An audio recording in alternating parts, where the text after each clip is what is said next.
There we go. There we go. What's going on, YouTube? This is Bill. Welcome to KO Bets. If you're new to the show, I do a pick and prediction show live on YouTube every Friday. I give my UFC pick and predictions for the upcoming fight. In this case, it's UFC Fight Night. Sandhagen against Song Yadong Song tomorrow night. It's an earlier card. It takes place prelims 3 p.m. Central Time. Make your adjustments from there. 6 p.m. main. It's going down at the UFC Apex Arena. Before we get into the show, we've got to recap last week. Let me pull this up here.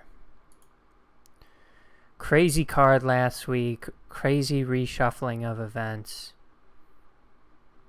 I mean, what do you guys think? Do you think it was a better card? I think we decided that it was a better card. Let's see here. We had a great night of betting, right? We got the Daniel Rodriguez decision, split decision. Sorry, I mean, Li Jingliang did very well, but you know, we were on the Daniel Rodriguez side. Khamzat Chimaev, the round one submission, came through, paid out. Obviously, didn't go our way in the main event. I had Tony Ferguson on the money line. I also thought this would go the distance, so I was double wrong on that. Irene Aldana, you know, that was a tough one. She did get the late stoppage, but that was clutch. Johnny Walker had him. Hakeem Dawodu, that was a little disappointing. Julian Erosa looked great. Jalton Almeida, totally overpowering. That size is, it was apparent in that matchup. Dennis, he was very good. We had Jamie Pickett. Chris Barnett showed up. Got his ass beat for like the first round and then came back in the second round, got that top position, finished the fight. Norma Dumont, decisive victory. I had Chad in this fight, Adelahengi Heli or whatever his name is. He was good. He looked good in that fight. I took Melissa Martinez. You know, so I didn't bet. She might have been a round robin pick, but yeah, she was definitely in my round robin. But like, just a strategic error, in my opinion, in that third round. Somehow ended up on the ground. And it just seemed like a silly move. Like she could have taken the round. Whoever took the third round would win. And she just made some sort of strategic error. Johan. I thought this one was going to end inside the distance. Excuse me. Johan gets it done. So, pretty interesting card with the reshuffling. But we got fights to review or preview.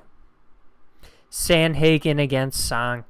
Hey, if you're not already, please subscribe to the channel. I will do an NFT giveaway. Actually, matter of fact, let me flex. Let me show off a bit.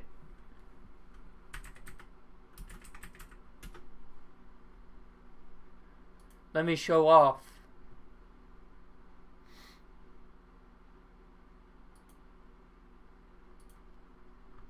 So, and I do have about...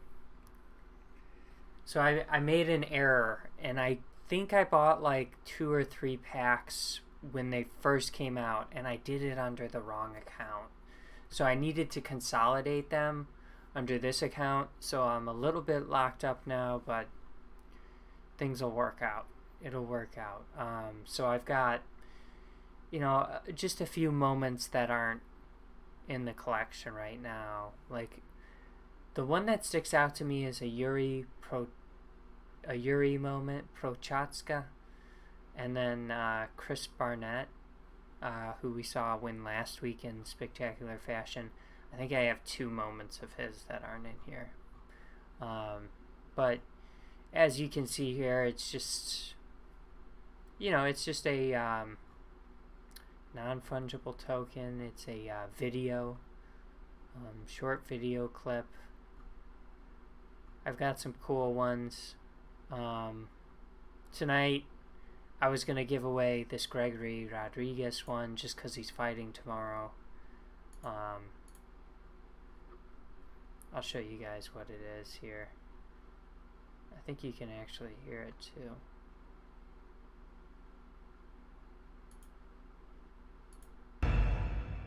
Here we go.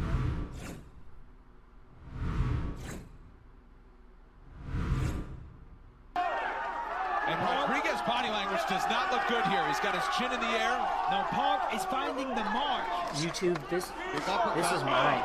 Right from This is mine, Rodriguez. YouTube. You can't do anything about it. This is mine. Backs him up again. And Robocop is marching him down. And that's it. Gregory Rodriguez. Knockout in round 2. Wow, what a fight. So that's just an example. Like, I'm going to give away one of these. So in order to qualify for the giveaway, just subscribe to the channel. As long as you're subscribed, you'll always qualify for my events. I'll do a giveaway at, we're starting with the NFT. I'll continue to do those NFTs, but if there's something else I can do, I'll definitely be open to doing other giveaways. So this is just the start. I did play some baseball bets. I had the Miami Marlins, I think, -1.5. So they're looking good. I do have the Mets -1.5. So they need to get going. The Twins I had. The Sox I had. I can't remember, but probably the Braves. Astros, Mariners. Yeah. So, hopefully it works out. Alright, but we've got fights to preview. First fight of the night, Nicholas Mata taking on Cameron Van Camp. Nicholas Mata is the slight favorite heading into this matchup. He is, in the UFC, he is 0-1. He got KO'd in his debut, vicious KO to Jim Miller, round 2. Yeah, it was definitely not a great look. But he does have good power. He had Jim Miller hurt earlier in the fight. He looked good in round 1, but then just kind of got beat up. But heavy hands. Cameron Van Camp on the other side. He's 0-1 in the UFC. He got knocked out in round 1 against Andre Fiallo. Good boxer, Andre Fiallo. I like him a lot. He lost his last matchup, but Cameron kind of doesn't cover up, Fiallo is a great boxer, but yeah, absorbs a lot of strikes per minute.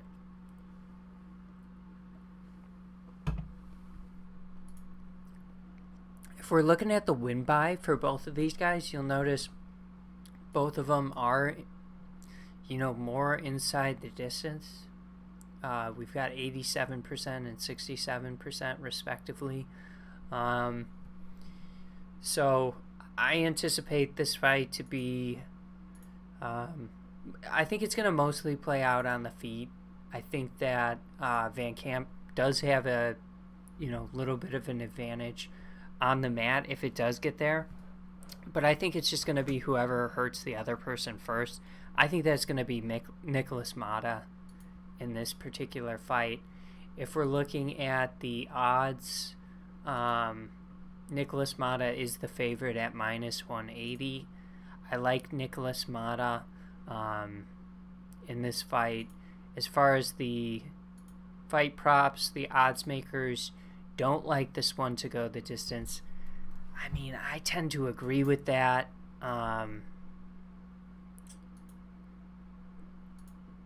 We can just look at both of their win-by breakdowns here.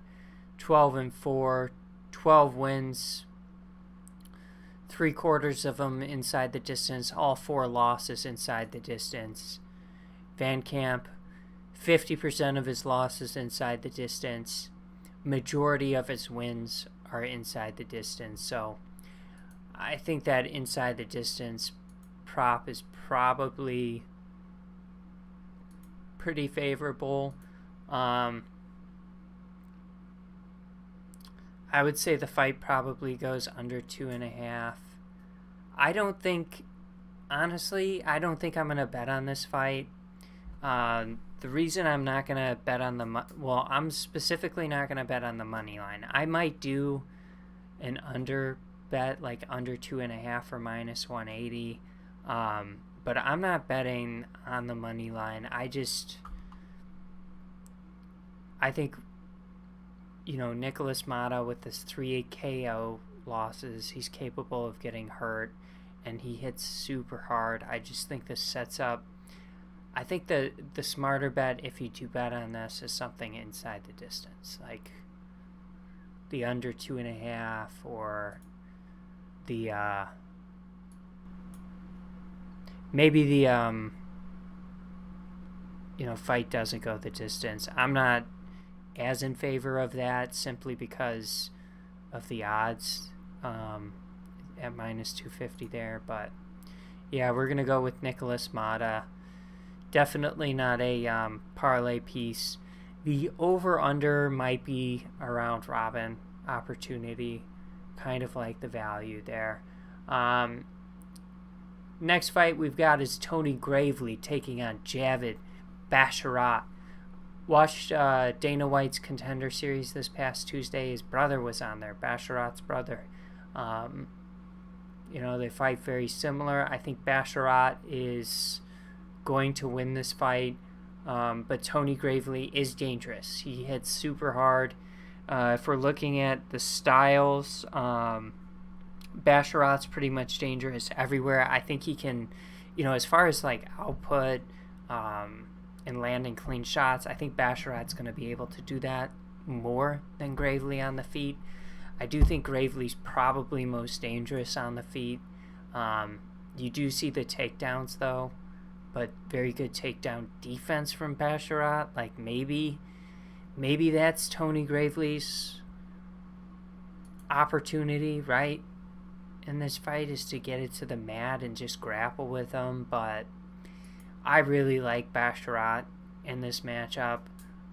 He was great with his 3rd round submission on the Contender Series last year. I like him a lot. By the way, tonight I'm having Busch Light Apple. If you haven't tried these before, it's much like a carbonated apple juice.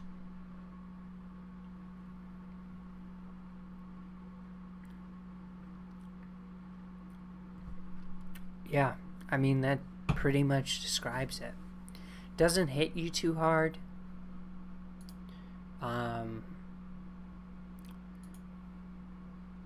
That being said, if I start acting weird, it's because I've had 4 of them. We're on Javid Basharat. We got to check out the odds here. Basharat is the favorite at -165. Tony Gravely +140.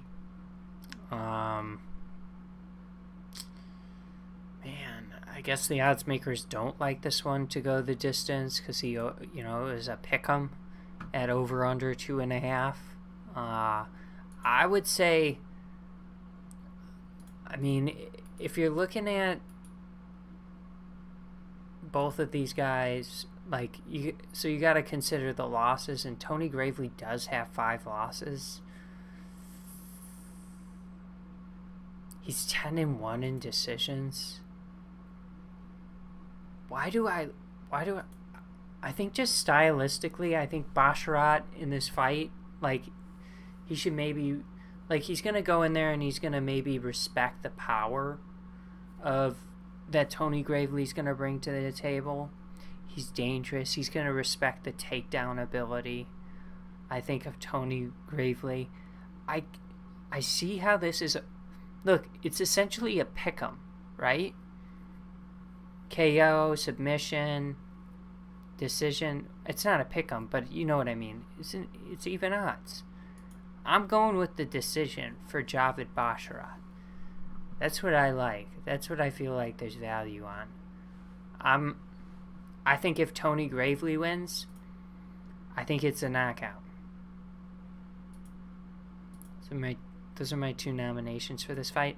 I will probably be doing a little bit of parlaying, maybe round robining with. Well, for sure, if I'm parlaying, I'm gonna be round robining with Basharat. The next fight we've got is Maria Agapova taking on Jillian Robertson. This is an interesting fight. I think, so Maria Agapova, she's the slight underdog. She's on a 1-fight losing streak. Her last 3-round fight was back in 2017. And I'm making note of that because, we want to choose a favorable bet for this fight. Jillian Robertson, fucking strong as hell, right? Very, very strong. Maria Agapova, though, they're listed 5'6", 5'7". Maria's much, much bigger, much taller. It's not a 1-inch difference. Unless like Agapova was wearing heels, which would be extremely weird to the face-off. That's inaccurate. Jillian Robertson, though, is extremely strong. I see why she's the favorite. She's an extremely good grappler, and we've seen Maria Agapova struggle with those sorts of opponents. But she does have that reach. I think she's live as an underdog bet. I'm personally, on the money line prediction, I'm going to go with Jillian Robertson to win. Maybe a submission. And that's what I'm going to roll with. I think...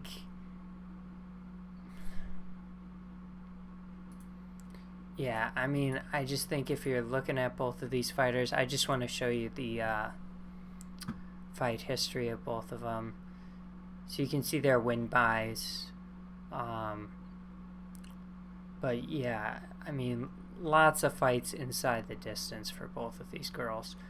3 out of her 13 fights have made it out of the distance, and for Jillian, 7 out of her 17 have. So I think the opportunity, though, is likely that submission. Agapova does have the submission loss to Marina Moroz. I think she could potentially get submitted in this fight too, but she is tall. She does look like she's going to be pretty strong physically, but Jillian Robertson she's also fucking strong. So let's check this out. Maria Agapova, underdog, plus 135. Jillian Robertson, minus 155. The odds makers don't like this one to go the distance, minus 200.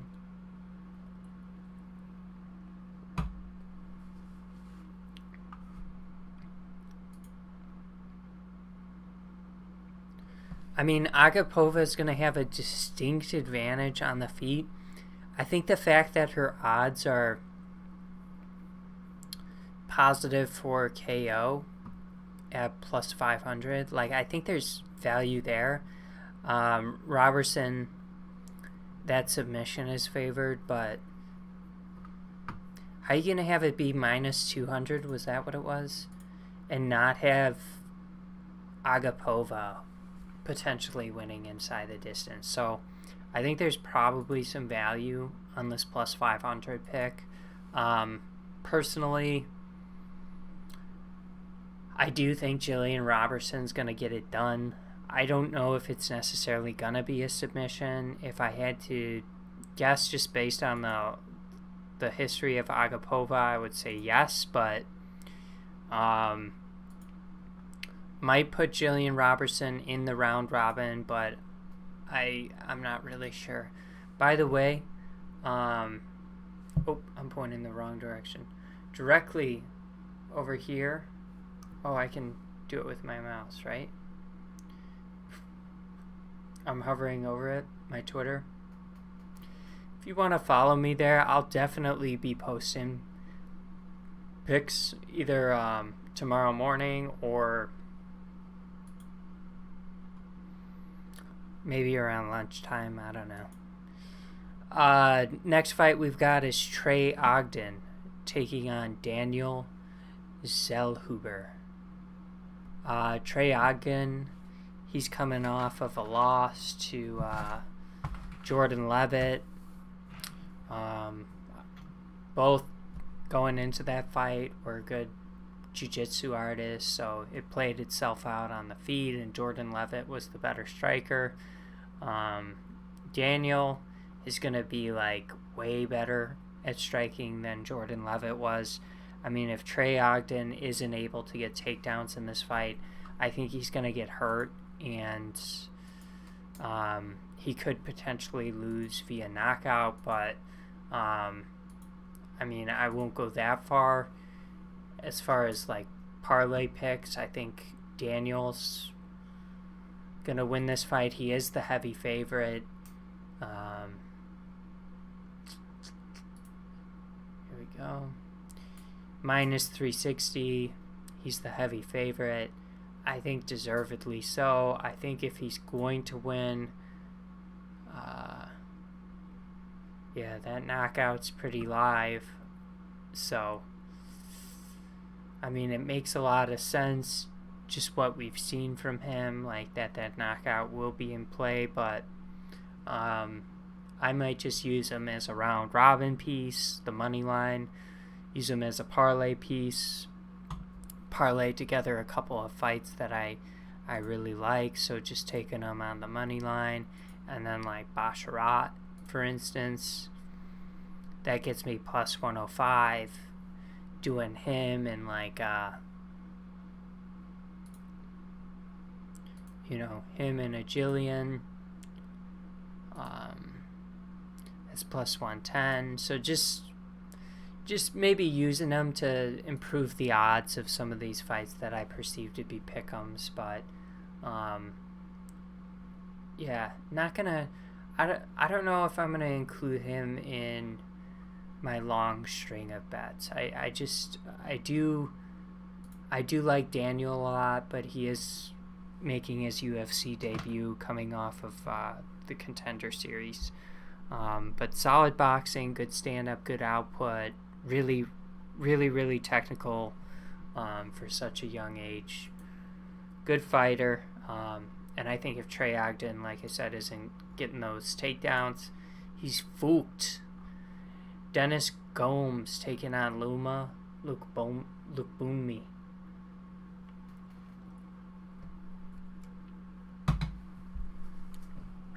I like Loma in this fight a lot. I mean, we've seen Loma.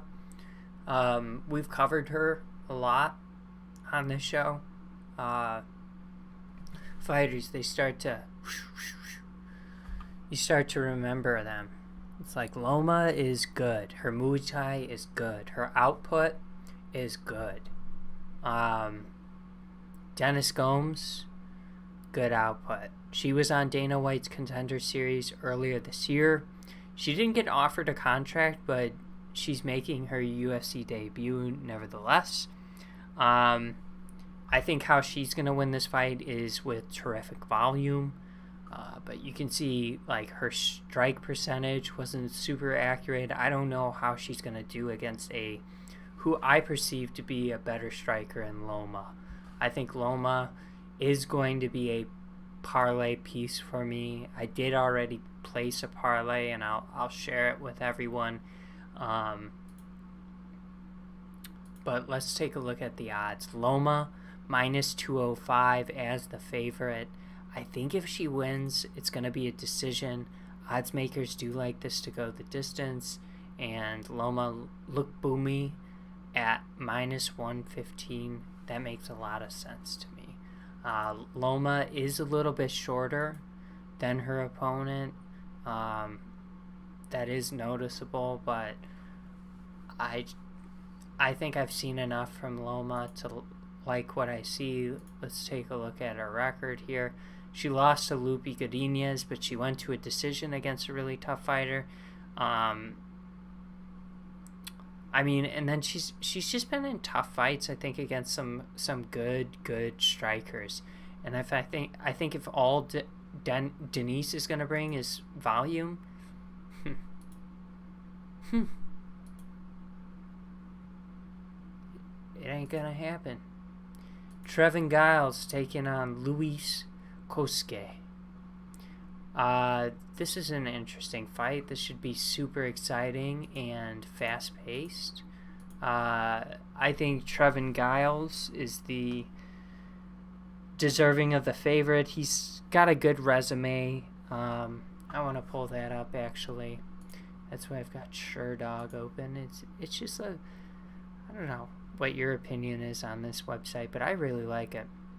Michael Morales, Dricus Duplessis, Gerald Machard, obviously all losses, that's not great, but he's got a win over James Krause, Brian Spann,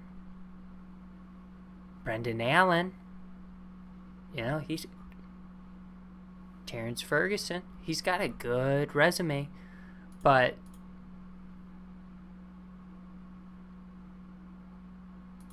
this fight, Luis is dangerous. He comes with a crazy pace. He's coming at you right out the gate, trying to take your head off, and his gas tank doesn't hold up great. He does get tired in the fight. I think if Kosuke wins, it's going to be round 1 knockout. If Trevin Giles wins, it's likely going to be a finish as well. I think if you're looking at the win-by numbers, we've got 6 KO wins, 5 submission wins for Trevin Giles. I could see him getting this done inside the distance.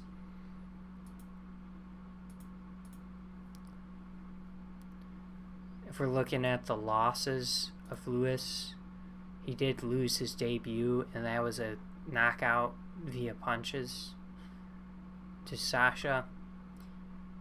I think if he doesn't end it, he's screwed. He hasn't won a single fight that's, all of his fights are first round finishes, except for that loss, which was a 3rd round knockout. So, he doesn't have the gas tank for, to sprint for 3 rounds. No one does. So I like Trevin Giles in that matchup. Maybe I'd consider Trevor in some parlays, but honestly, I think the safer bet is likely going to be in something inside the distance. The odds makers don't like this fight to go the distance. They like the KO victory for Trevor. I think just the KO as the method of victory, that's super interesting to me. I know it's minus 125, but that seems interesting. What's the over-under for 2.5? Minus 160. It's kind of interesting. I think it's an exciting fight. It's a fun fight. Don't know if I'm comfortable taking Trevin on the money line, but I do kind of like the knockout for that.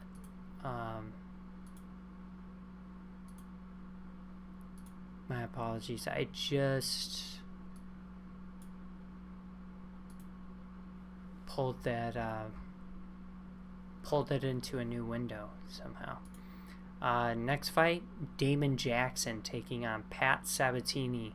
I'm a big Pat Sabatini fan. I gotta just preface it. If I show any sort of allegiance or preference towards a fighter, I gotta put it out there in the open just to be transparent. Pat Sabatini is good. He's 4-0 in the UFC. He's great with control. He's got a great ground game, awesome cardio.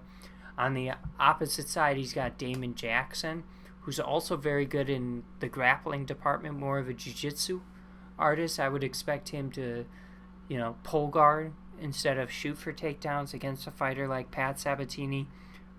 Pull guard, trying to get a guillotine, something like that.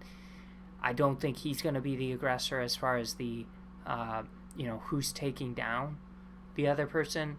Probably the more technical and proficient striker. I would say Pat carries power in this matchup. He carries the more dominant style heading into this matchup, and for that reason, I do like Pat Sabatini on the money line. But Damon Jackson is interesting.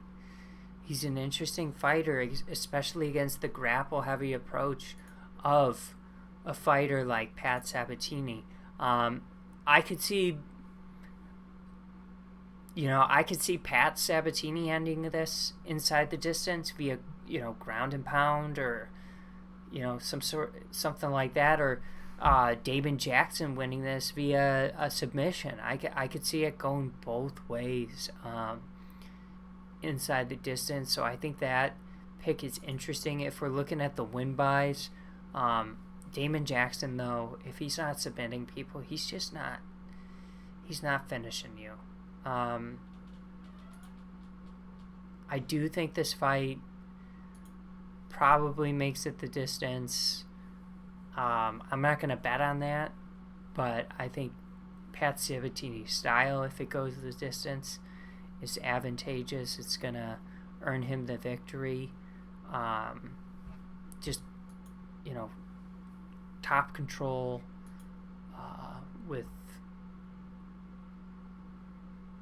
takedowns and primarily just top control and output. Let's see. So Pat is now at minus 200. I like him a lot. I tend to go with the decision. We've seen Pat hurt people, but we haven't seen him I think he's got one KO victory in the UFC. No, he's got a submission victory, but we've seen him hurt people. I mean, he's definitely hurt people on the feet. But I think the submission is most likely. Odds makers do like this one to go the distance. I think the Damon Jackson method of victory is maybe catching him with some sort of guillotine or submission attempt while Pat's in top control. So I will say that, Pat Sabatini just needs to be, while he's in top control, he needs to be aware and cognizant of the danger that Damon Jackson's going to pose, and he just, has to stay safe.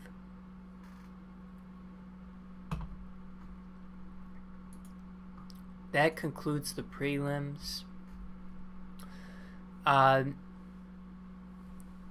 Sunday, I'm going to do an NFL show. We're going to do week 2. In week 1, let me pull it up actually.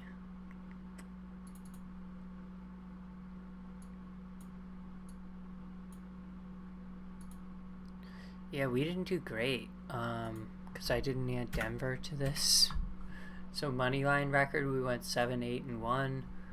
Over under record, this we went 9-7.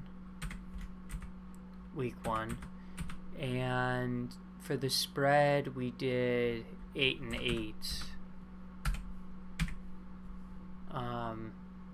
So definitely work to do next week. Our survivor team was the Ravens, which worked out. Let me add that.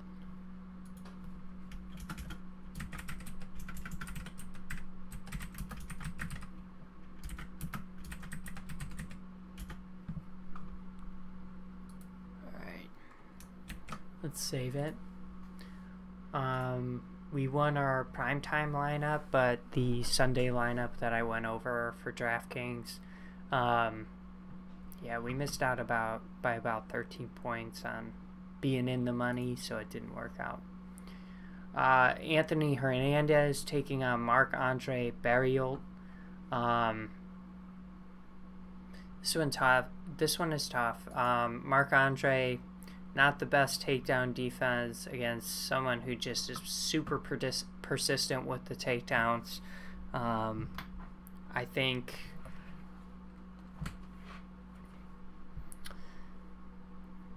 Marc-Andre tends to get up quickly from takedowns. He's proficient at least at getting back to his feet.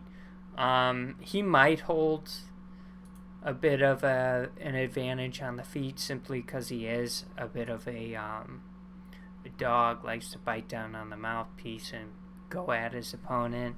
I think the smart bet in this fight is Anthony Hernandez. I just think the takedown prowess and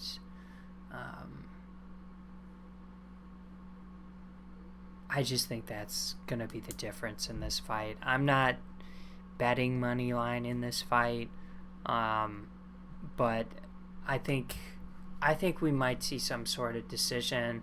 I think we could see potentially a split decision in this. I think it is a pick-em. The odds makers have it heavily in favor of Anthony Hernandez. Let's pull it up. You know, I was like trying to think, like, do I have a friend named that? No. The old Patriots tight end, wasn't he Anthony Hernandez? I think he was.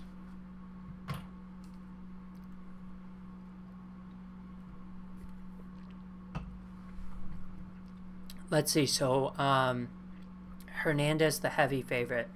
Yeah, I think if he's able to drill the takedowns, that makes a lot of sense. I think that Anthony Hernandez via decision makes a lot of sense. If he's not getting those takedowns, though, yeah, I think Marc-Andre turns super dangerous. I think he turns really, really dangerous. So if Anthony Hernandez struggles with that game plan to secure takedowns, I think Marc-Andre is going to look good in this fight. So I kind of think he's alive as a dog option, but I am going with the Anthony Hernandez on the money line. Not going to take a bet in this fight. Probably just going to skip over this one, but that's my thoughts. The first underdog that I'm actually going to take, Rodrigo Nascimento. And I think the story of this matchup is just going to be size. Rodrigo weighs in at 261. Tanner Bosner, 229. Tanner's going to obviously be the better striker. Probably carry a pretty good gas tank with him. But Rodrigo's going to carry a lot of size. And what's that going to look like? What's it going to translate to during the fight? I'm not sure. I think it's going to give Tanner a lot of issues, though, if he's down on the mat. I think if Tanner doesn't earn his respect early with his striking, it's going to be a really, really tough matchup for Tanner to win just because the size, the takedown. Like, we're talking about 261 against 229, so a 32-pound difference, which is, in my opinion, that's substantial. That's pretty substantial. So I'm going with the underdog here. I think Nascimento can get it done. I think he could potentially get the submission victory in this fight. I do like this fight to not go the distance. I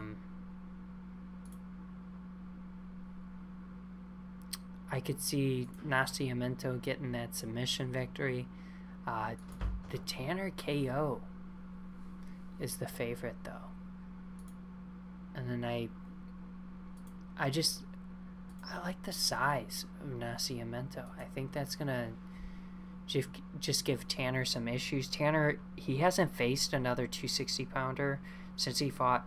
He had to fight Cyril Gane, but that was back in 2019. But he went to he lost unanimous decision to Cyril, who I think is awesome, but he hasn't fought anyone this heavy in a while. So give me Rodrigo Nascimento. Joe Pyfer taking on Alan Amadovsky. Joe Pyfer coming off Dana White's Contender Series was the only week one person to win a contract. So Joe's making his debut here against Alan Amadovsky. Alan Amadovsky, 0-3 in the UFC, came in with 8 KO victories. Most dangerous early, shaky cardio, and we've seen him knocked out. I just want to pull up Alan Amadovsky, and he missed weight, so I think it was probably a tough weight cut for him.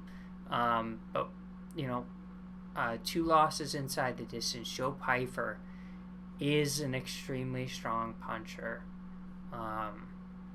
Lost last year on the Contender Series to Dustin Stolfus, who's a super tough fighter. I don't think Alan's that tough. I think Joseph Pyfer probably wins this fight. The odds are kind of crazy, right? Are we chasing something inside the distance with the minus 475 price tag on Joseph Pyfer?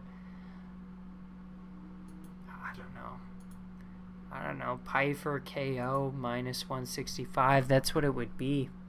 If we're looking at Pyfer, his win buys, 6 KO victories, 2 submission victories. I don't think he's going to get the submission victory in this fight. I think it's going to play out on the feet. I think they're going to be hurling bombs at each other. I think the over-under for 1.5. Holy shit. Yikes. I don't know. Minus 185. I don't know about that.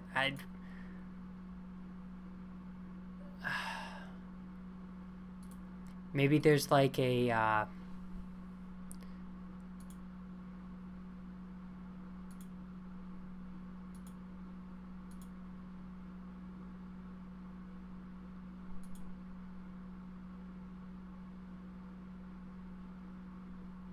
okay, so that's what I have right here. Yeah, I mean, maybe something like that gets you better odds, but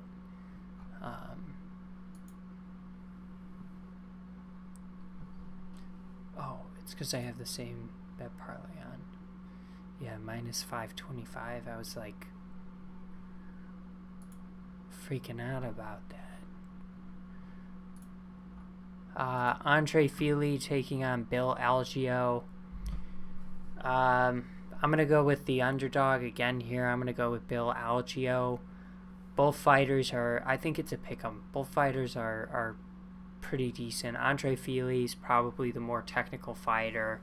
Good grappler, good striker, good experience. He's fought the best of the best. And what I mean by that is he's fought like Max Holloway. He's fought...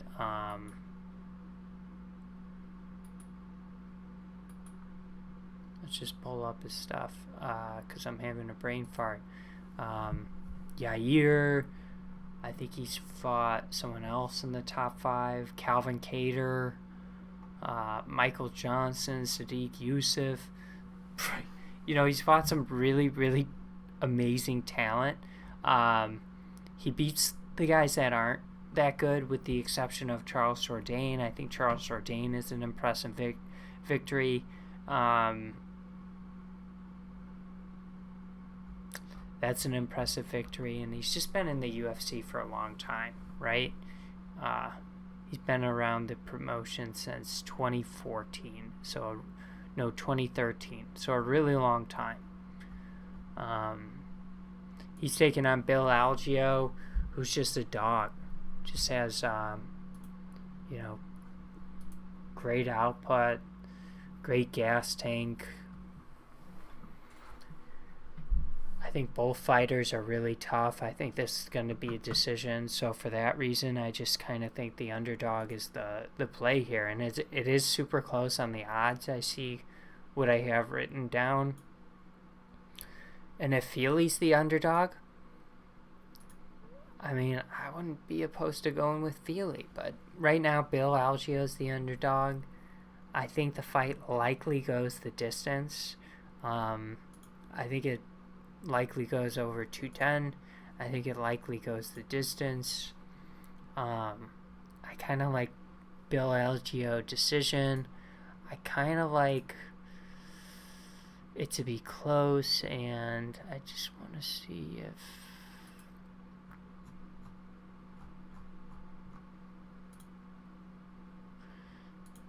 split decision, that's 400. That seems to be pretty standard. In the fights I like to be split decisions, it seems to be pretty standard. Pretty normal. Alright, next fight we got is Chidi Njokuani taking on Gregory Rodriguez. I think on paper, Gregory Rodriguez, even though he's the underdog, I think there's a lot of reasons why you like Gregory, specifically the takedown ability.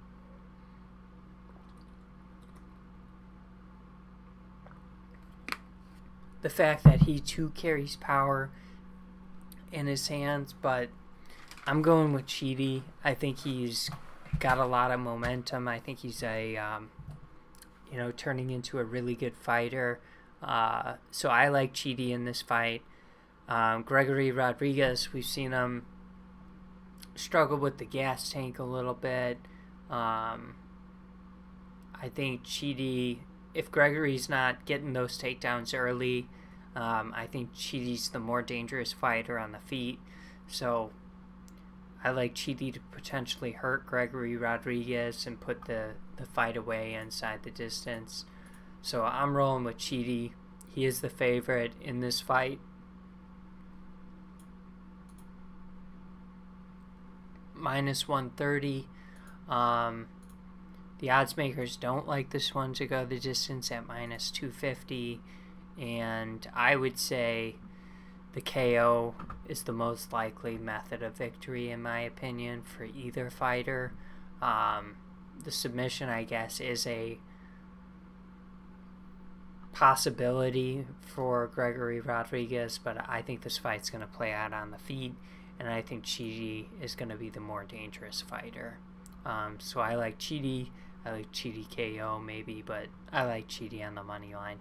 Corey Sandhagen taking on Yadong Song. Corey is, he's lost to Sterling, he's lost to Peter Yan, he's lost to TJ Dillashaw, arguably winning that fight, arguably winning against Peter Yan. I picked against him in both fights, but he's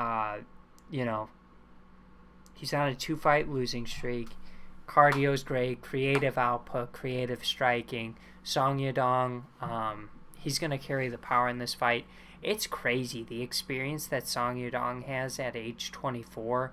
What are we looking at there? We're looking at 27 professional fights with the no contest. Carries terrific power. I think he's a good fighter. We haven't seen him in a little while, so if I'm banking on someone to make crazy changes between their last fight and this fight, I think Song Yadong has the most to discover about his game to, get better.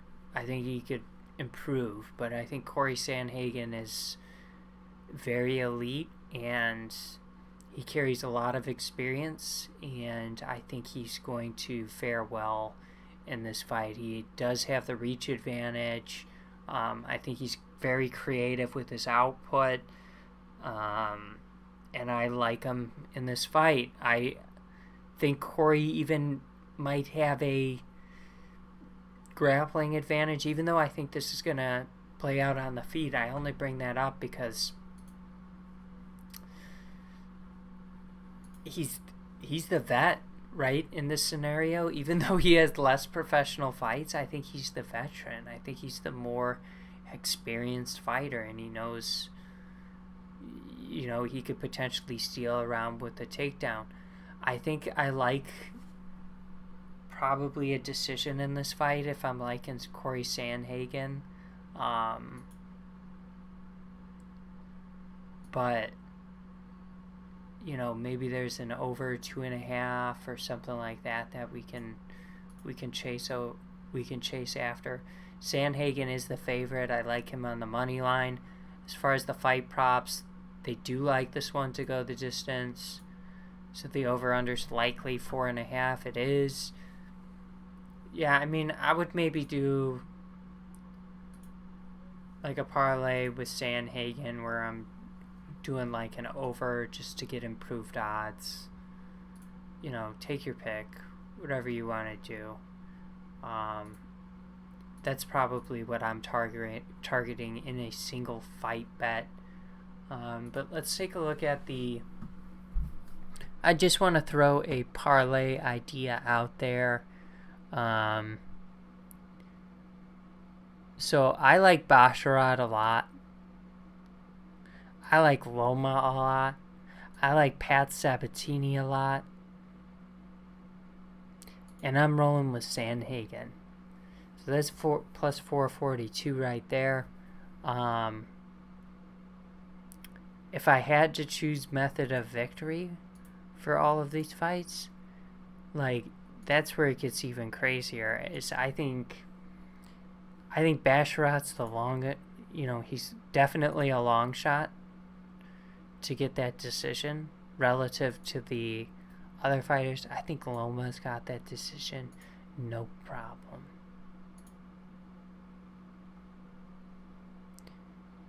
I think Pat Sabatini against Damon Jackson, that's a little bit risky, so I want to be a little risk averse there.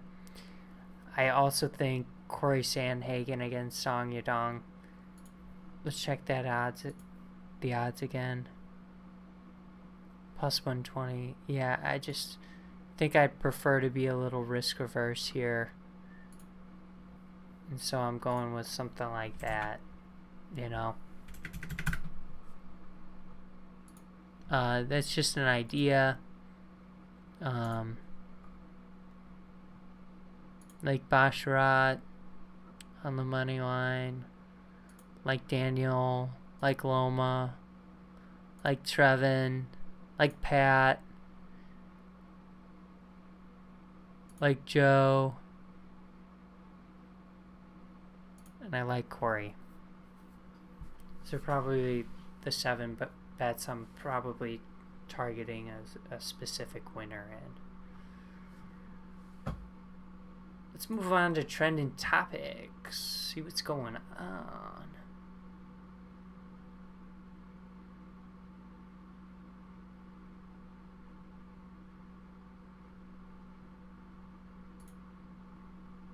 So, in case you haven't heard, I'm fighting Cody Garbrandt because Ronnie Yaya is out.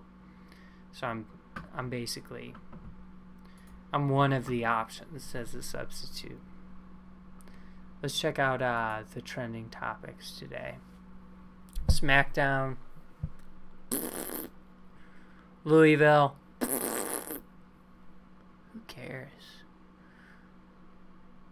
Oh, we got college football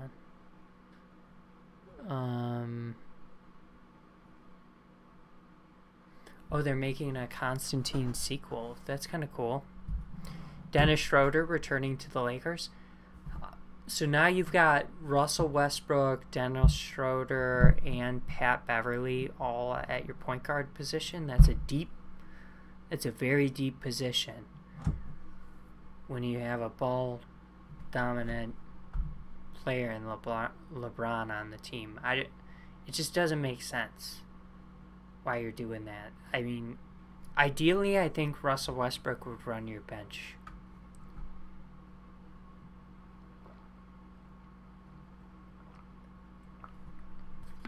Otherwise, it's just a weird fit. It just is. It really is. End of the first, how's your team doing?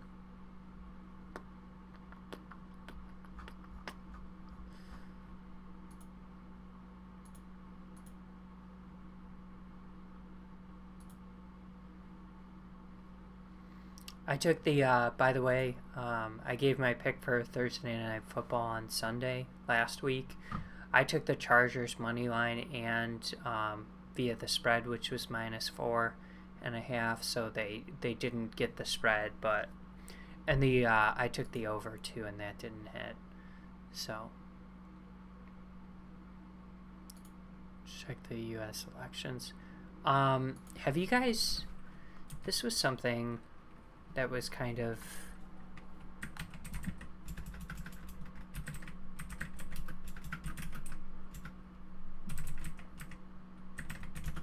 interesting.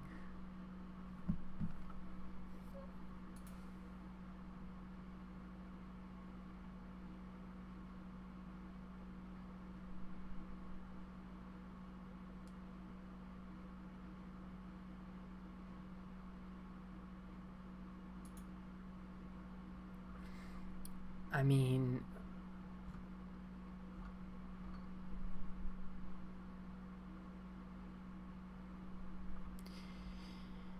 so if you're not aware, basically, like, there's a border crisis going on, and, yeah, if, you know, states that border, foreign countries, they're just subject to a little more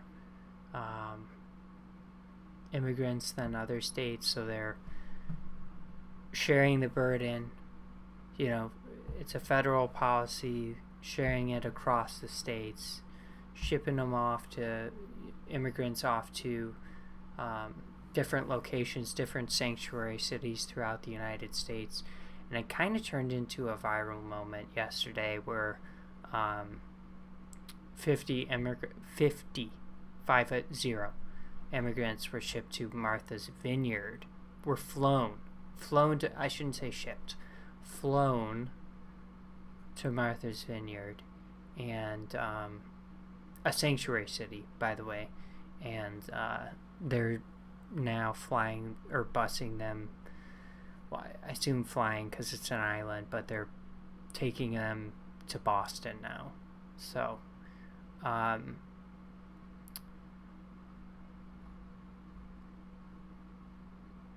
don't know what to say about it. So we've got elections coming up on November 8th.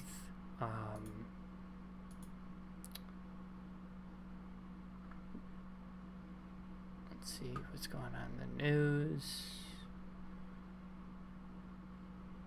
Fact checkers warn against misleading claims surrounding the Queen's death and upcoming funeral.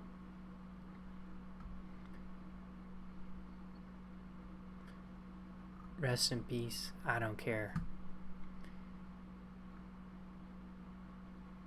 Biden White House just put out framework to its first comprehensive framework on digital assets. It says the goal here is to mitigate the downside risk of a volatile industry and harness the benefits where proven. Now, the Treasury Department, Commerce, the DOJ, and the White House all contributed to this effort.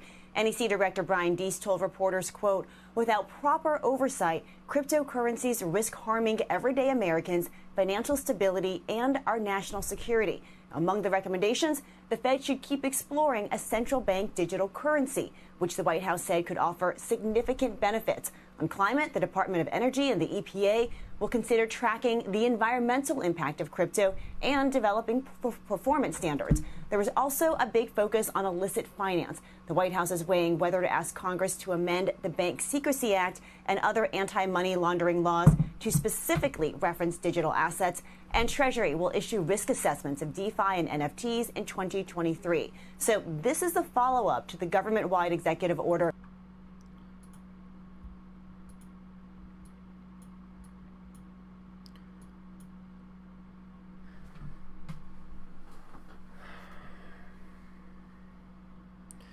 So I think there's a lot of not sound cryptocurrencies out there, but I think generally the major players, the big boys, are very reliable and safe investments. I know they're volatile, but like, protect volatility, like, what does that mean? They're gonna invest money into it when it loses? I don't know what that means, so I guess I'd have to learn more about what this plan is. But you know, a central bank digital currency would, I don't quite understand the point of that unless the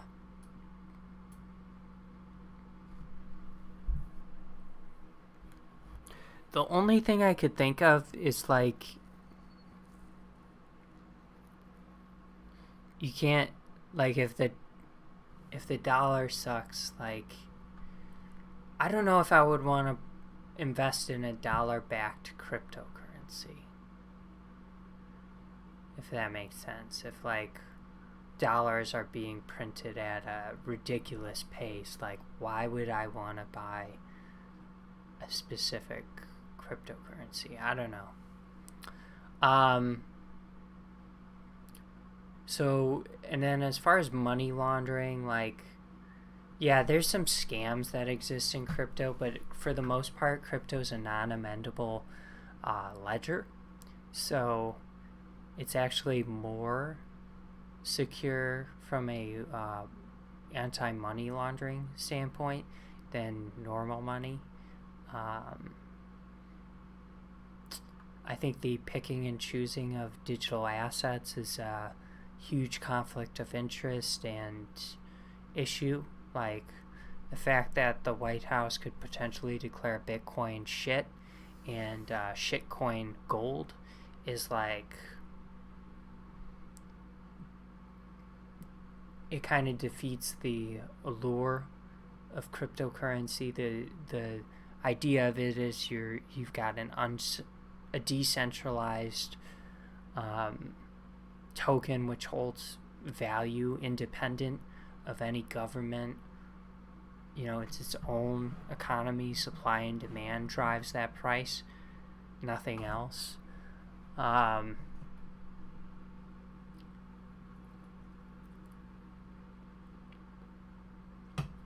Treasury to issue risk assessments of DeFi and NFTs in 2023. We are so far behind.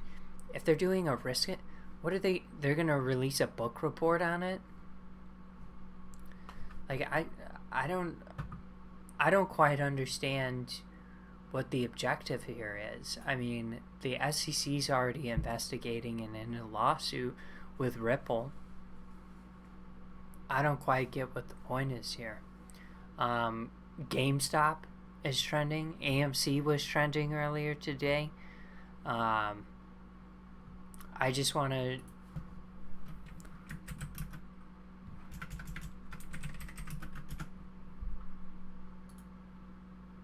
point something out. With our dividend that we got as AMC shareholders, I just want to point something out here. It's been like this all week.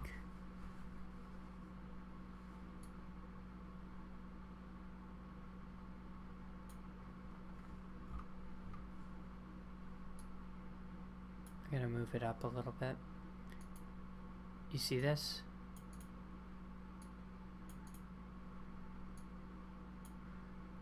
I don't know if this is gonna be covered, but if a stock with 567 million shares is sold 4.8 times the float over, I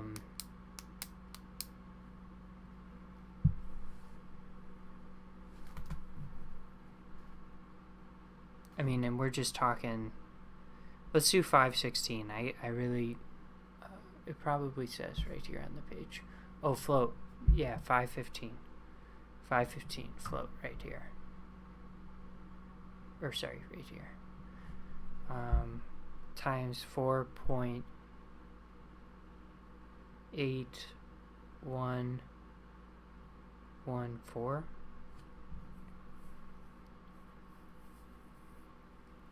That's, I mean, if that's accurate, that's like in line with what people were saying 2 years ago about AMC and the amount of short interest in this due to naked shorting. The fact that market makers can just create shares out of thin air, and like, it's not going to get covered, and it's going to be perceived as like something that's retarded, but it's like, if it exists in this, under this ticker symbol, AMC and APE now, then it exists in, I'm sure, rampant fashion throughout our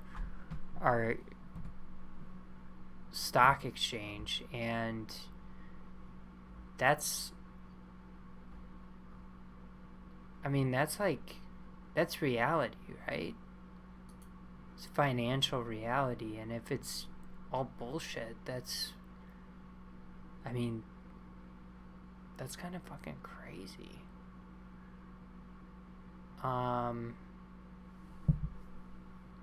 How crypto billionaire Sam Bankman survived the market wreckage and still expanded his empire. He sold!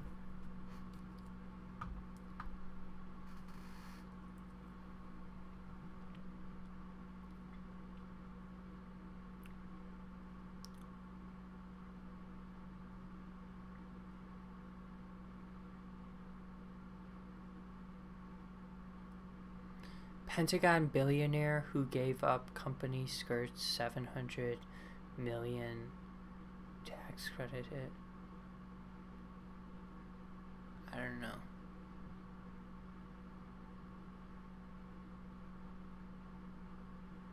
Mass grave of hundreds found in retaken Ukrainian city.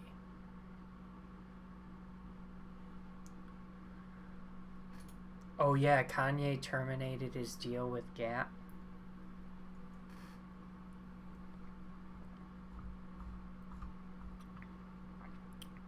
Whatever. I love Kanye, but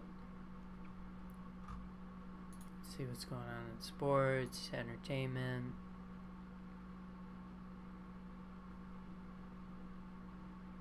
New Karate Kid movie.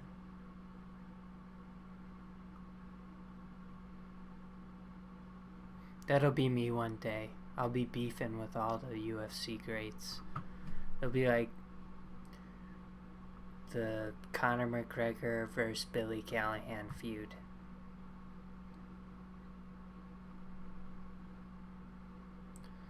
And basically it'll come down to the fact that I'm him.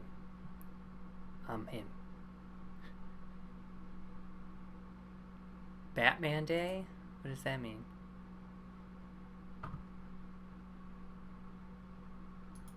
Is it National Batman Day?